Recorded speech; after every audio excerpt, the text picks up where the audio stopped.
हम श्यामा झा अपने सबके मिथिला संस्कार चैनल पर स्वागत करै छी।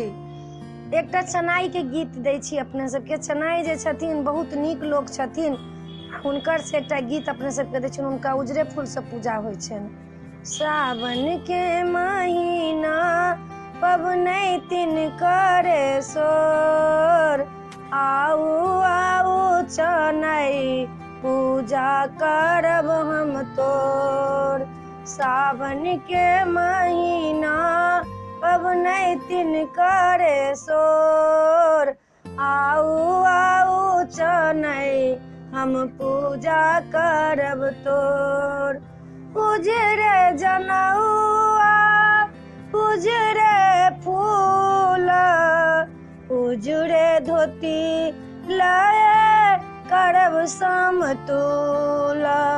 सावन के महीना पबनैतिन करे सोर, आउ आउ चनाई पूजा करब हम तोर।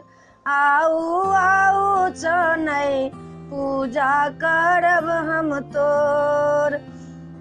अरबा चाउर उजरे चूड़ा, उजरे दही ले पूजा करब तोरा। उजरे फूल हम चढ़ायब नित रोज, उजरे फूल हम चढ़ायब नित रोज। आउ आउ चनाई पूजा करब हम तोर। सावन के महीना पबनैतिन करे सोर, आउ आउ चनाई पूजा करब हम तोर। शीतल हवा लए अहाँ के पूजब, शीतल हवा लए अहाँ के पूजब।